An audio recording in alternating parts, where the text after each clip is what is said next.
I think growing up, we definitely did have a cultural crisis existentially. It's just a constant up and down of like, am I Asian or am I like more white? I used to get really disheartened by that. It doesn't feel right to say that I'm fully white, but I'm also not fully Asian. There's certain mechanisms in it which foster insecurity.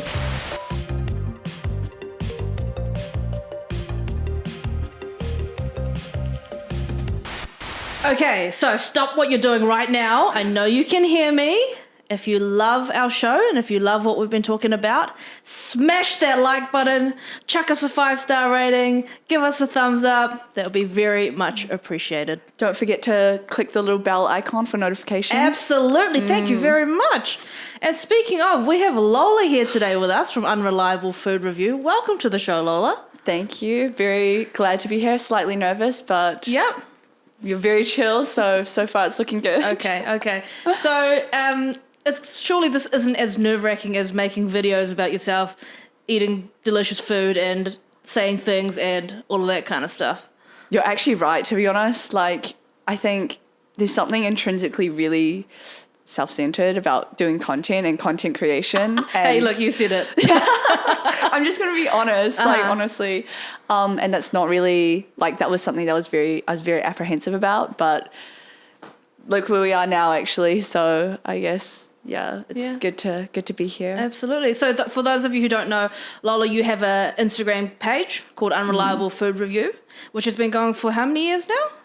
4 years? 4 years? Damn. Okay. Cool, sweet. Time flies. How many videos have you made? Okay, I can't even tell you. Maybe like 100, I think. Wow, I'm not too sure. That's quite good, yeah. Yeah, definitely. Yeah. And for the boomers in the room, i.e. me, can you tell us a bit about the vibe of your content and a little bit about your journey with that content as well? So like initially it was kind of like a shit posting account where I literally take a photo of everything that I eat and I just talk about it, because I think there were two things about me that kind of motivated me to open the account. The first one is I'm very opinionated, and the second one is I love food. Two very important qualities to have, may I say. Thank you. Honestly, do you have any favorite eats in Auckland? I am digging at the moment Depot on Federal Street. Oh my gosh, I've actually heard really good things about that place. You simply must. It's amazing. I haven't been. It feels like a crime that I haven't been. Honestly, I feel like lately I'm just so lazy now. Like I think like back when I first started uni, I was like, you know, you're like going out with friends, you like, I don't know, all of a sudden, I don't know why, I had so much money when I was in the first year of uni, and I technically make more money now, but I don't know where it goes. But like, so in my first year of uni, I know, it just flies away.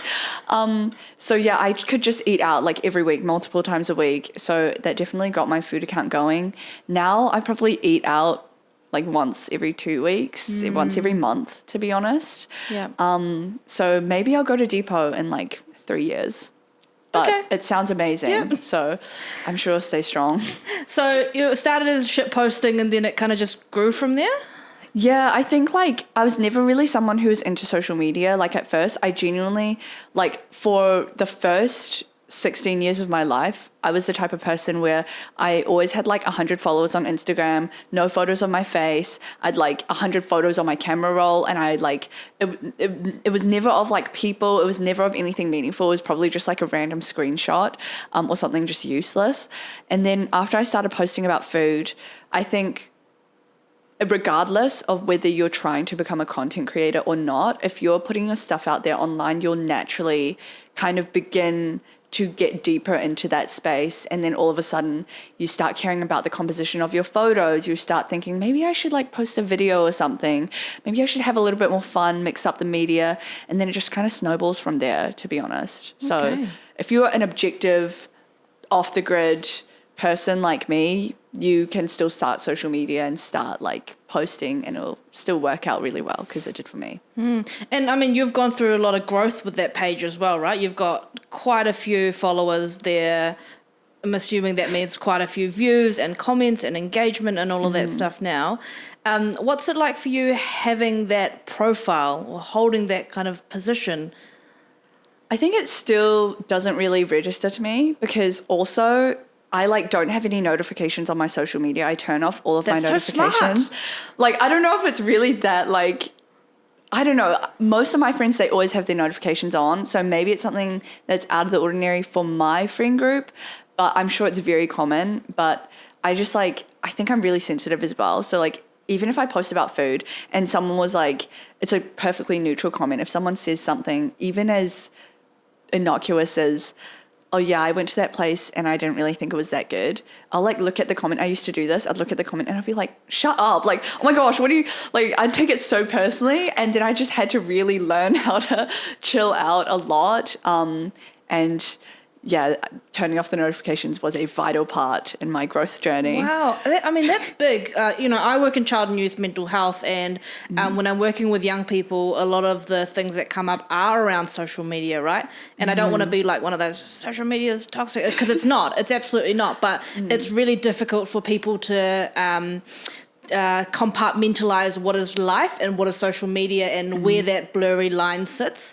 And whereas for you, it sounds like you're very quick to learn those boundaries for yourself and how to keep yourself sane and all of that. So you must have gone through quite a journey of personal growth in your life to get to this point where you can look after yourself like that. I think, yeah, like in general, when you said the whole comment about like teens and like just younger people in general struggle, and a lot of that mental health stuff is affected by social media. I fully agree with that. It's not even when you post content, it's literally just, even if you have like 50 followers and you talk to your friends on Instagram, there's certain mechanisms in it which foster insecurity. And that's something that I learned when I was really young, to be honest. And that's like, I've had my notifications off even before I thought about posting content as like a public figure, purely because, like, for example, Instagram has this feature, I don't know if you know about it, but you can see the activity status of your friends. So if they're actually on the app and they're like active, there's a little green light that says like they're on Instagram. But this was when I was like 14. If I messaged a friend and their activity status was on and they didn't reply, like, I feel like, especially when you're young, you have no choice but to take it personally, because that kind of connotation is like, oh, they're literally on the app and they saw my message, but they're choosing not to reply to me. Even if they don't have the mental space, or even if they have something on, when you're a teenager, you don't have that like maturity or like, I think, development to give the benefit of the doubt. Like, you're automatically going to take it personally. Or like even just things like read receipts on your instant messages and everything. If someone leaves you on scene, that's like, some people get quite offended because it's like, why didn't you like my message? Why didn't you, I don't know, reply, even if it's just a completely non-committal reply. Like, people would rather that than getting left on scene. And just all of those kinds of things, I feel like in those small ways, it fosters insecurity. And it's like, no wonder why people have so many mental health issues, because these apps are designed for that. So then you stay on them longer too. So I fully agree. I know it sounds super hypocritical because I literally post on Instagram and TikTok, but I think those apps are indeed very toxic.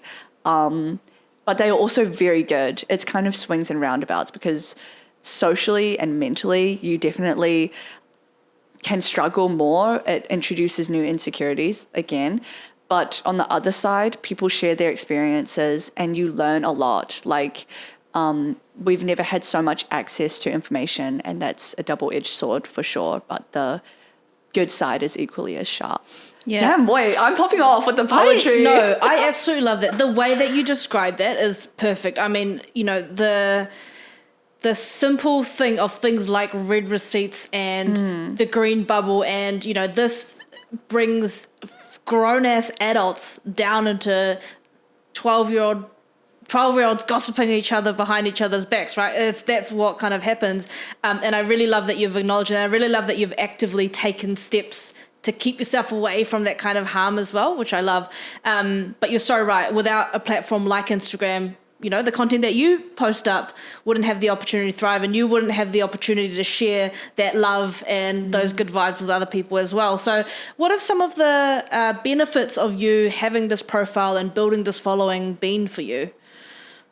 I think the first big thing is like the people that I meet in real life. Like back in the day, I used to accept a lot more food partnerships, and that means you get to go to fun events, you get to meet other content creators. Actually, I'm curious about this because I'm not an influencer or have a following whatsoever. So tell me about some of the like partnerships that you've had and what kind of things do you get access to? So I think in Auckland, when you do food in particular, the most common form of partnership is where you just go to the restaurant and they'll like shout the meal in exchange for a reel or like some publicity.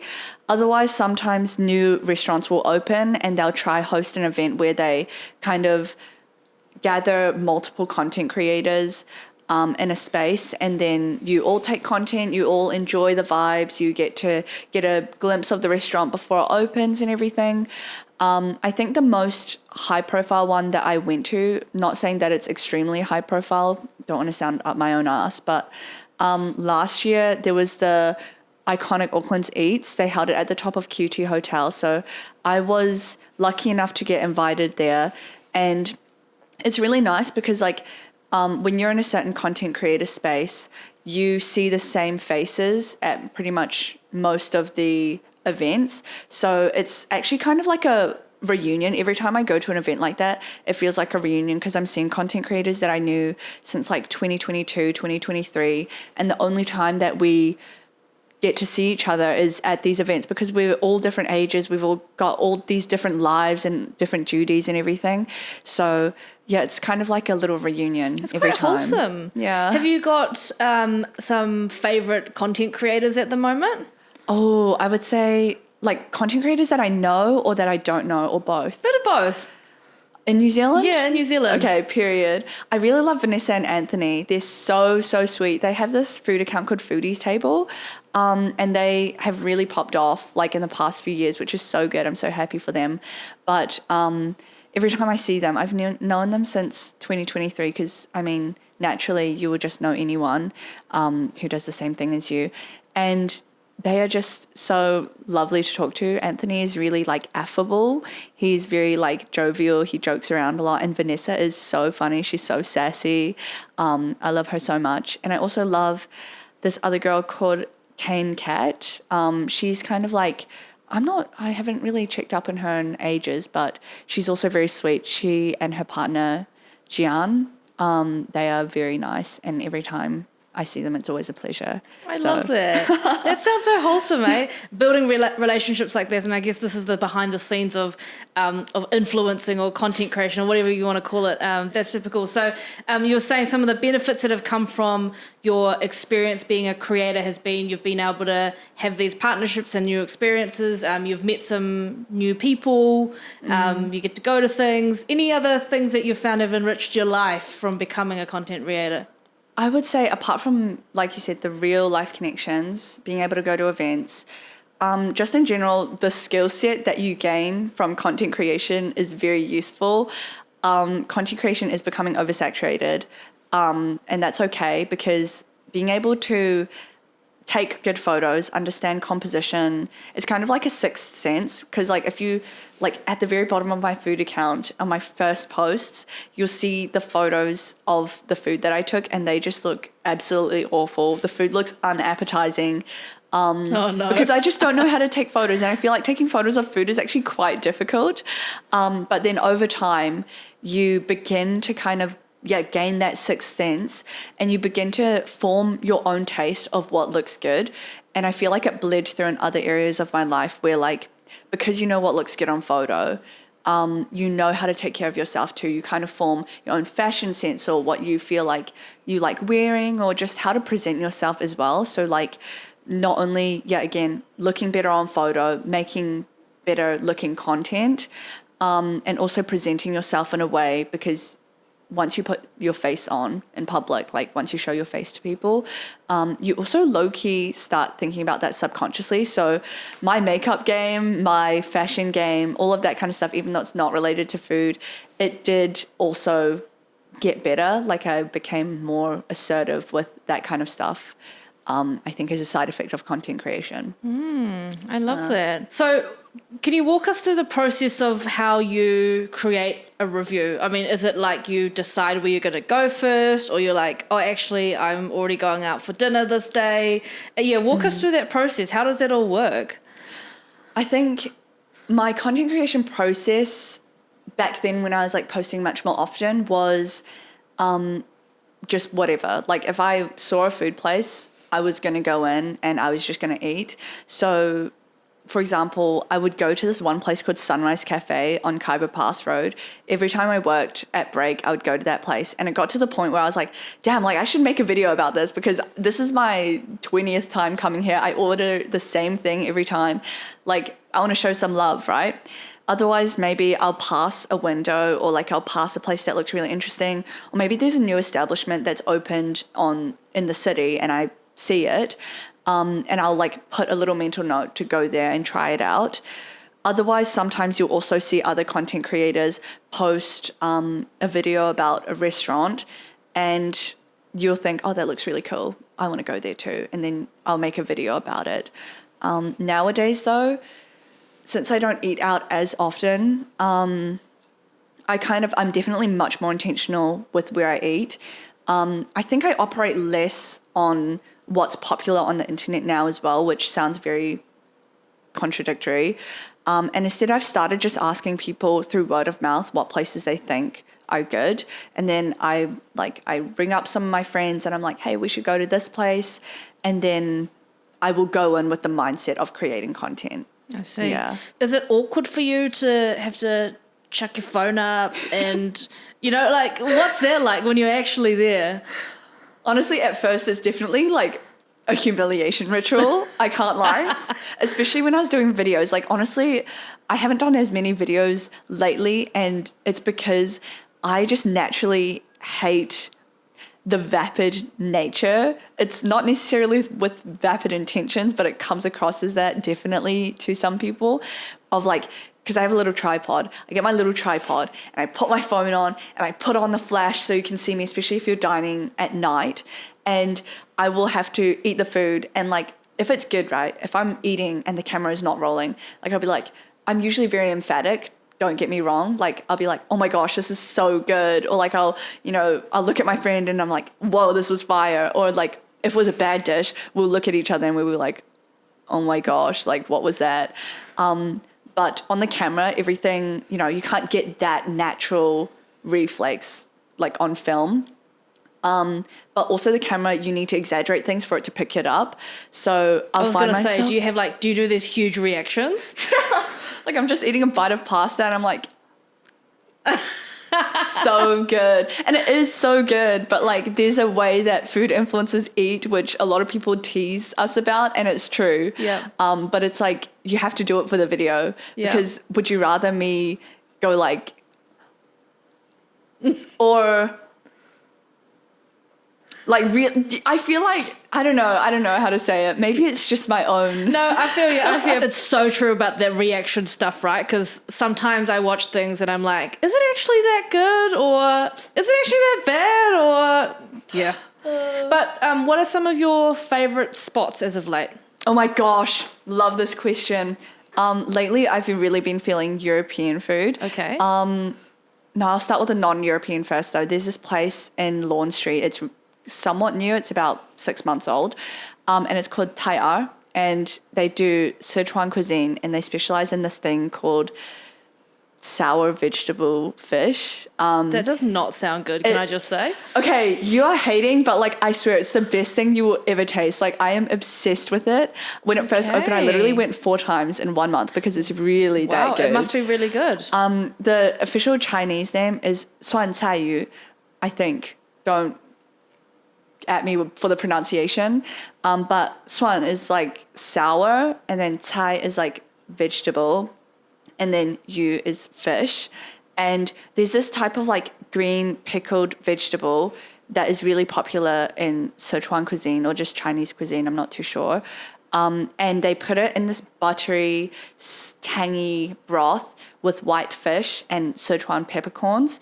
And it is just like, it is genuinely the most amazing thing you'll ever taste. Like when you take a bite or like a sip of the soup, it's like your tongue, you know, when something is sour and your tongue instantly salivates and like releases like, oh my God, even saliva just from hearing every it corner, is making it happen. it's like that. And then you've got the little Sichuan peppercorns, which kind of add a little bit of like some sort of numbing spice. But then also because they use like butter, I'm pretty sure it tastes more full-bodied than oil. So I'm just going to say that it's butter. It's got this buttery kind of like rich undertone that adds a level of thickness that is not quite, it's not quite full-bodied, but it's enough to really satisfy you and fill you up. And that on top of fresh rice with the soft white fish that just falls apart when you like pick at it with your spoon, it is genuinely just like, I've never experienced anything like it. That sounds amazing, the way that you described it. But holy shit, no wonder you're a food reviewer. Those synonyms were on point. I don't think I've ever been so encapsulated by a single dish before. I love that. Okay, so that's what on your list. Cool. What else have we got on the list at the moment? What's the vibe? My number 2 is roux and parnell. Oh, I walk past this all the time. It looks good. It's always busy. It is so good. Like, I feel like as someone who eats around in Auckland a lot, you'll find that some restaurants that you thought were really good in the beginning, after maybe like 2 years, maybe they changed the chef or something, but you'll go back and you're like, why is this shit ass? Like, wait, like who? You have to give me I was actually thinking of like posting like a burn book of like all the establishments that I would never return to in Auckland again. Can you say? I don't know if that's like messy. Okay, cool. Let's stick with the positive vibes then. Yeah. Okay. I will say this is one. No, let's keep it positive. Yep. For sure. Good vibe. We're a good vibe show here. So true. Yeah. So roux and parnell. Yes. They specialize in sourdough bread. So when you look at their menu, you will see that most of it puts the sourdough on the spotlight, but they'll pair it with various things and put it in different dishes. So I think they also have focaccia as well available. But their sourdough is just insane. Like, it is just so soft, so pillowy, so spongy as well. And the crust. These like adjectives are crazy. Can you see how dialed into this conversation I am right now? I'm glad. Roux is worth the adjectives for sure. But yeah, it's like spongy and like they serve it fresh as well. So it's like warm and you can smell the yeast, or like, I don't know what it is. I don't know whether they use yeast in sourdough, but you can smell that slightly. The sourdough starter, right? The sourness. You can actually smell that when you get your dish served to you. And their main dish is this honey yogurt. It's like honey yogurt sourdough. So what they do is they toast the sourdough and they brush honey over it. So it's actually super crispy. Like if you grabbed a piece and you just kind of broke it, it would have a kind of like, it'd have that little sound where it's like, and then I don't know, but okay, you're great at it's just amazing. I'm not sure how good you are at sound effects, but that's okay. We'll let it pass. I know that really was not accurate, but just trust me. Like you got to be there. You got to be there. You have to go. Absolutely. Yeah. Wow, that sounds incredible. And they're consistently good as well. Like, okay. Yeah. I'm definitely putting that on my list. What else are you feeling at the moment? What about for breakfast? Like breakfast brunch vibes? Oh, brunch. Oh, Roux was my one like super rare Pokemon card that I was going to put on the table when it comes to brunch. Okay. I've literally never been to any other brunch place that I've fully enjoyed to the bottom of my heart. They're all mid, in my opinion. But maybe that's because I don't like breakfast food, like Western breakfast food, like Eggs Benedict. Like, I'd rather off myself than eat an Eggs Benedict. My sister loves it, but like, I don't know. Like, hollandaise sauce just looks absolutely gross to me. But I know it has a cult following. Like, I don't know. See, the roots of my food account are starting to emerge now. Like... I love this. Okay, how many times can I order a freaking big breakfast? Do you know what I mean? It's like tomatoes on toast. Yeah, cool story, bro. Or smashed ever. It's like, that's great. Give me something new. Right, like, I don't know. Brunch food never hits. And like, if they're not doing Eggs Benedict, they are doing Asian fusion. I don't know what it is with places and their obsession with Asian fusion for brunch. Because it also just never hits. Like, there's this one establishment that I won't name, but I really liked them when they first opened, and they did European fusion, and I thought it was good. And then they switched to Asian fusion, and I've just never been back since, because like I went there, I gave them a chance, and I was just like, I don't know, like, you're just another Asian fusion place that misses the mark. Like, I've experienced enough disappointment in my culinary career, if you can call that a career, for me to like have to spend money on another mid-Asian fusion place. But Asian fusion absolutely gives me the shit. It makes me so agitated. I'm not putting this genuine humor on for the camera here. I'm dying because the Asian fusion thing is like, what do you mean you're just going to chuck some friggin' chili oil on there and call it Asian fusion, you know? Oh my gosh. Or like a really big favorite that restaurants like to do is there's this one like supermarket chili oil that like every Asian kid, they have when they're a kid. It's called like Lao Gan Ma. And Red label yeah, with the lady on it. With the grandma on it. And like every time it has such a distinctive taste. It's just chili oil, but for some reason, like you can clock it from a mile away. I will go to an Asian fusion place and I just see they've said that they serve the dish with house-made chili oil. I eat it and I'm like, bro, like I literally have that in my cabinet at home. Like, okay, Asian fusion establishments. These shots have been fired here. Get your shit together, man. No. Just don't call it house-made. Don't call it house-made. Yeah, and it's that. It's what else? It's like 5-spice, hoisin sauce. Yeah. What else do they put on?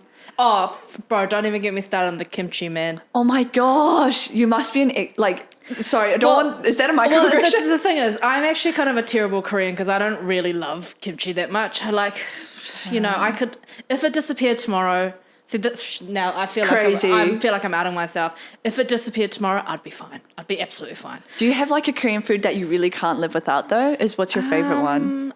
If I had to choose, look, I'll give you the correct answer, which is something that my mum makes with love. There you go. There's the correct answer. Sure, buddy. What's your real answer? If I really needed one, I would probably say rice cakes, Korean rice cakes in any form. Oh, wow. Okay. Any form? In I any respect form. that. Yeah. Like sweet, you know, with the sweet fillings or savory versions, any of that. But, man, this Asian fusion debacle is crazy. So have you ever come across any Asian fusion that you do like? There was this one place, I'm like talking about it like my dead wife, like it's called Pony and it was in Commercial Bay and it was in business, but it closed down I think in like 2023. Oh yeah, what happened? I don't even know. It was so good. And then like I walked past there one other time and it's replaced by this new Chinese place called Canteen. And that's basically, I'm pretty sure that's just canteen, but in Chinese. So No way. But no hate. It's also by this guy called Nick Watt and he's white. But again, no hate. Like, love globalization and everything. I did go to his Japanese restaurant called Masu a few years ago, and we got the $200 set menu there. Whoa. We paid though. It was not good, personally. Okay. So right. now Nick, I'm a you bit. need to pull your pants up, man. You need to get your shit together. Like I respect. I'm sure his stuff is good. I just didn't have a good experience personally. Okay. Yep. And it just heartens me that Pony was replaced by. Oh, R.I.P. Pony. It sounds like a legendary spot. Okay, so I mean, Eggs Benny is not on the list of, you know, death row foods for you. Are you a brunch girly? I am a brunch girly, but me and my friend Fran this year are doing the Metro Top 50. For brunches, yeah. Although this bitch decided that she's going to move overseas in August. Crazy. So, you know, who am I supposed to finish the Metro Top 50 with now, Fran, huh? Oh my gosh. But where I have loved is Burnt Butter in Avondale. Have you been there? I should go there. Like stunning, always great. Okay. Love the vibe. I had a smoked fish on a crumpet. Okay. With like all these bits on them, delicious. It was stunning. Sounds good. Also, we've been to some places where I'm like, I do not ever want to come back here again. Like I went to this place on the shore the other day, which I also won't name. It just literally gave me a plate of potatoes with like uncooked seasoning on them. It was not a vibe. Yeah, not a vibe whatsoever. But Burnt Butter is the one I consistently recommend. And then Depot on Federal Street, I love Al Brown. He's amazing. Consistently stunning. Highly recommend. Depot. Okay, bet. Yeah. I'm like repeating that in my head. I'm gonna make sure to go, hopefully. I do have to ask though, I find that Auckland, there's not a lot of places to go get dessert. Do you have any favourite dessert spots or sweet treat spots? I agree, honestly. The dessert game is not amazing. It's definitely getting better. But like in terms, are you thinking like late night dessert after dinner? Yeah. Also, everything closes at like 5 here, which is, I know, it's really disappointing. The only place that is open is Mian. They're okay. They're like pretty consistently good. But I think because they're everywhere, they're not special anymore. I do have a dessert place that I do love. It's called Atelier Choux, but they also close at like 3 p.m.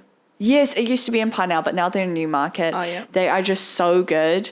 Like they charge like $10 for coffee, but it's like little novelty coffee, and I'll pay it every time. They do it so well. And then their little desserts, they have like seasonal specials where like maybe they'll do an autumn festival limited edition dessert, or like one for Chinese New Year, or like one for Easter.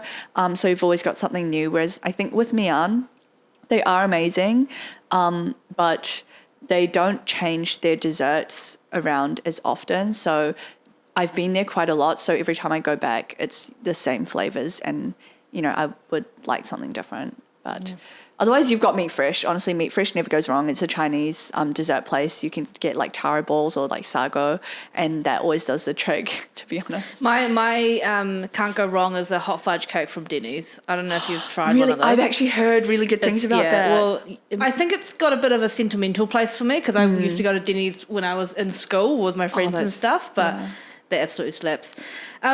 I want to ask some questions around what life has been like for you growing up in New Zealand as an Asian person. I know you've got a slightly different background to what people might assume when they first meet you. Can you tell us a little bit about what growing up has been like for you here? I would say, so first of all, I am adopted by Western or like Pākehā parents, and I have a sister. She's also Chinese, and we're both adopted. And so our upbringing, or like just our experience growing up, I feel like is more different than your run-of-the-mill Asian who grew up in a Western country. However, also at the same time, like I feel like a lot of people assume that being adopted is like this really big thing that really affects the way that you view the world. And I agree, it does affect the way that you view the world, but not in the sense that many people assume. I think also in my generation in particular, a lot of people have really international families where their parents are from different backgrounds. Maybe they have dual citizenship, or it's just, there's so many blurred lines. So I think being adopted and in the sense of like nationality, ethnicity, or like cultural identity, it's really nothing as different as what it used to be. It used to be very different, but I think nowadays it's really not as special because everyone's special, and I think that's a really good thing. I think growing up, we definitely did have a cultural crisis existentially, and honestly that went on until like 2 years ago. Like it's just a constant up and down of like, am I Asian or am I like more white? Because obviously if you have white parents, your friends who are Asian, even if they were brought up and they were born here and they grew up here, they will write you off as white, which I understand. It's very valid. I used to get really disheartened by that because in my heart, I would feel like, no guys, like I'm Asian too, like calling me the white friend, it would just not rub off the right way. But I understand where they're coming from. I think the reason why that doesn't really fly is because externally we are still Asian. Like I cannot pass off even as a Wasian. Like if I told someone I was Wasian, they'd be like, haha, funny, like what's your actual ethnicity? Like I'm not fooling anyone in the sense that I look fully Asian. So when I'm out on the street and when I'm like talking to people, they will always assume that I'm Asian. When I talk to people, even other Asians, they will always assume that I'm Asian. They would never think, oh, like this girl is like whitewashed, or like this girl is like really white, or like she has white parents. And like, yes, you don't automatically assume that someone is adopted at first glance, but also at the same time, like I will still be treated like an Asian because of how I look, because of the company that I keep, because most of my friends are Asian as well. We all kind of consume the same media. We have the same role models, I think. So it doesn't feel right to say that I'm fully white, but I'm also not fully Asian. And I used to constantly flounder between, am I white or am I Asian, which is something which is really normal. But there'd be an extra layer of just like existential dread because I have white parents. And I think nowadays I've just accepted that, like, it sounds very simple, but it was a roundabout way to get there. I'm really just, I can just, I don't know, be more whitewashed if I wanted to, or if I wanted to lean into more like my Asian roots, I can also do that. I'm allowed the fluidity to do that, which is, I think, something which is really nice about being an Asian brought up in a Western country, regardless of whether you're adopted or not. So I think that's the thing that is the most significant. That's I don't a know really, if I was rambling. really good point, eh? I mean, I feel like sometimes when we're experiencing these cultural crises, there's an element of self-pressure to find an answer and to figure out what that actually means. And growing up, being born in New Zealand for myself and growing up here, I've definitely had periods of trying to figure out, is it more right for me to be more white and more Kiwi, or is it correct for me to be more Korean, and trying to make sense of that. And I've kind of gotten to the point now where I'm like, oh, it doesn't actually really matter because I am a New Zealander. The definition of a New Zealander is someone who lives here and does their life here, which, yes, I do. But I do wonder for you, like, have you had periods in your life where you've noticed yourself pushing against your Chinese culture or pulling it in and embracing it a little bit more? What's that been like for you? Honestly, that is such a good question. It's kind of like you go through periods. I think for me, I went through periods where sometimes I'd actually push away my white upbringing and I would really lean into the Asian culture and try kind of like tap into that and, yeah, again, push away the whiteness, I guess, of my background. And that was primarily because at that time I had all Asian friends, and you're naturally going to want to assimilate. And because of that, you know, I wanted to downplay my white upbringing. But before then, when I was like much younger, I mostly had white friends. And I think it wasn't that I was ashamed of being Chinese. It was just like this weird thing because like since I was adopted, my white friends obviously were kids, so it's not very significant. But I think I got the sense that I was accepted as one of them because my parents are white. And therefore that makes me it makes it easier to consider me as like a Kiwi, right? Obviously that sounds like it has racist undertones, but it really didn't. It's just how kids are. That's just what the social climate was at the time. But also at the same time in those groups, I was the Asian friend. So it was like, yeah, you're accepted, but like you're also the Asian friend. Yeah, you have white parents, but like you're also the Asian friend. And it was because I look Asian. And I think also growing up, my parents also did make a really big effort to immerse me and my sister in Chinese culture. So we did have to go through like Saturday morning Chinese lessons. Oh my God, the Saturday morning schools, man. I know, it was so bad. Like it's good, but like the memories are not happy. Yeah, so stuff like that was made an effort to celebrate and teach us and educate us about Chinese New Year, because I've seen some adopted kids who like they don't understand any Chinese.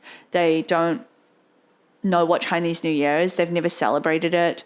They can't connect with other Asian people. But again, because they look externally Asian, they will always be treated as one. And I think that is much more difficult to grapple with. Versus for me, I feel like I had it quite easy because my parents were an amazing support system. They made a huge effort to immerse me and my sister in Chinese culture. We live in Auckland, which is a very multicultural city, and I lived in central Auckland in particular. So I went to a school where like half the kids were Asian. So it's like I never felt that feeling of being out of place. Like I never felt like I was the only Asian, because I was never the only Asian. I was never the most Asian. And because of that, it spared me a lot of like trouble, I feel like, when it came to self-identity. Regardless of that though, I still went through a lot of trouble, which is crazy. But I've definitely lived and am living a very blessed life. Whereas I think, the journey is much harder for other adoptees. Yeah. I love that. What a beautiful story, eh? And Thanks, Queen. One of the things that I've loved about this conversation is the level of insight that you have to all of these processes that you've gone through, right? And we were chatting before the show as well. Just from the brief conversation that I've had with you, there are so many things that you've experienced that could have taken you down a different path, or that could have been bad vibes, not good vibes. And the way that you've turned that around and built this life and platform for yourself, I absolutely love. So big congratulations to you. And I just want to say huge thank you for coming on our show. Would love to have you back for a part 2 if you're keen. I would be keen to, honestly. Cool. Good vibes. So Lola from Unreliable Food Review, check her out on the gram. What do we say? Smash the follow and the like. And the notification bell. Thank you very much for coming on today. All good. No, thank you for having me. Such a good host, such good vibes. I really appreciate it.